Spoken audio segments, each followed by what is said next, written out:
And I just want to say, first of all, happy Father's Day to you all. I know for myself, I had a really wonderful day, a really yummy meal, and I'm just coming back straight off the mountain biking trails. I know this is like a football jersey, but I like wearing it when I'm mountain biking, and I thought I'd share some thoughts about Father's Day and the important work of the father and the role of the father in the home and as it affects so many different outcomes. You look at the research of the involvement of fathers, and when fathers are involved in the families, huge outcomes on the lives of young people.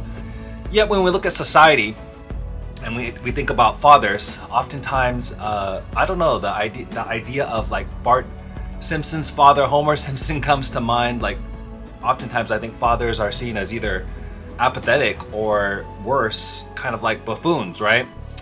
And yet we know that the role of fathers is so important, and I don't think we talk about it enough, and we don't see enough of good examples in media as well. I wish we did.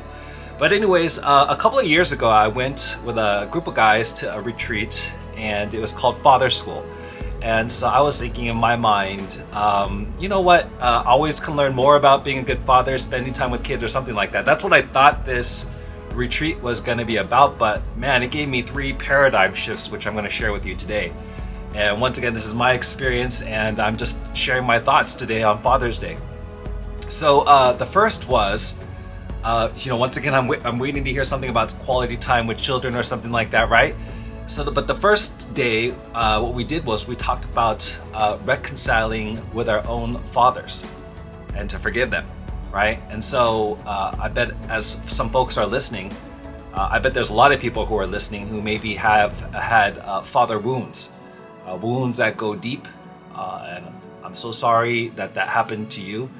And I know that as I even bring up the topic of fathers, it could be difficult for so many people. Now, depending on the situation, sometimes I just want to make clear that reconciling doesn't mean like trusting again completely or anything like that. It just means forgiving, letting go of the hurt and pain and thoughts that we continue to have about our fathers, and forgiving them for the things that have hurt us. That's the first day of Father's Day. We actually wrote a letter to our fathers, letting them know that some of the things that hurt us, but also forgiving them.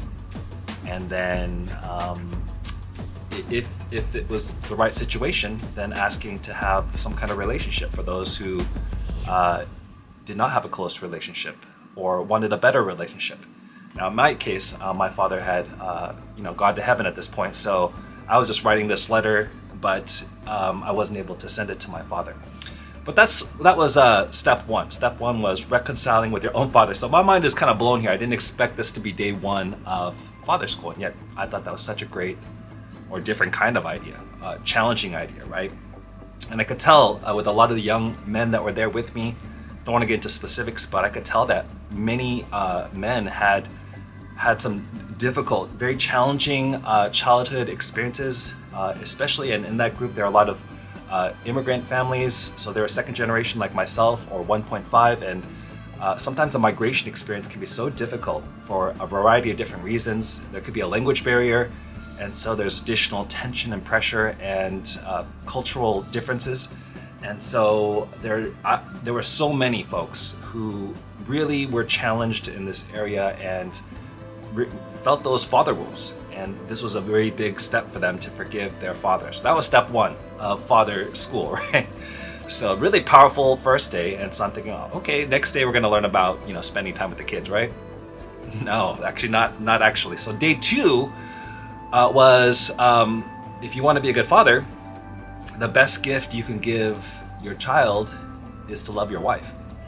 And so I was like blown away by this as well, because I think in many households, oftentimes, I'm not saying every household, but in many households, once the child is there, there's this focus in on the child.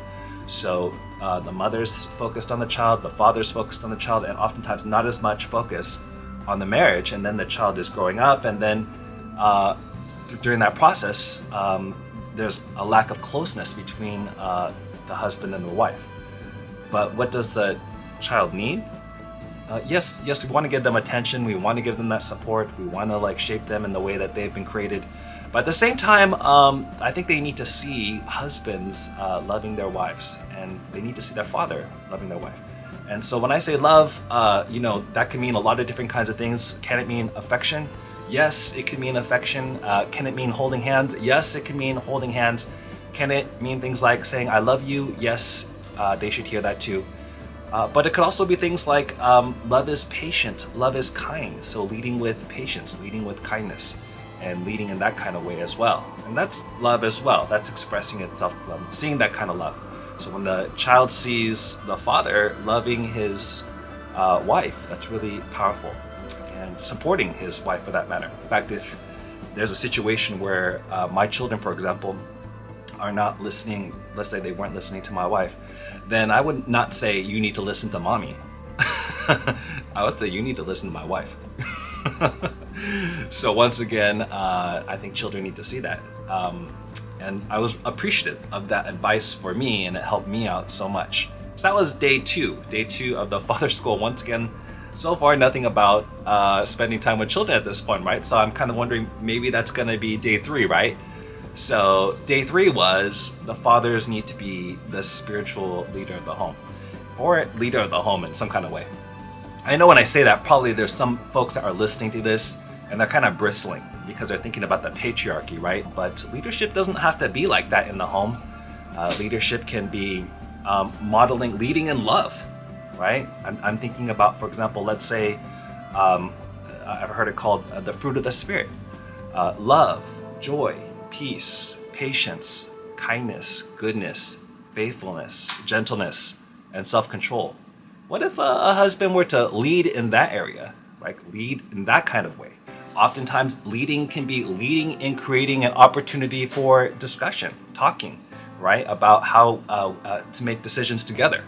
So, but not neglecting that, because I think sometimes fathers are like, I don't know how to engage, or maybe they didn't have that kind of father themselves, and so they sometimes don't engage in being the father of the home, and so they'll kind of contract that out. Anyways, when I came back from this Father School retreat, I just thought these 3 points were so insightful, and even years later, here I am still thinking about those 3 points, and so I thought I'd share with you. So if there's any benefit to this for you in helping your student or your child, because sometimes even if we're not a father, sometimes you're kind of like a parental figure or a father figure. This is helpful in any kind of way for you, then I'm glad. This is Dr. Jeff from Ed Family signing out.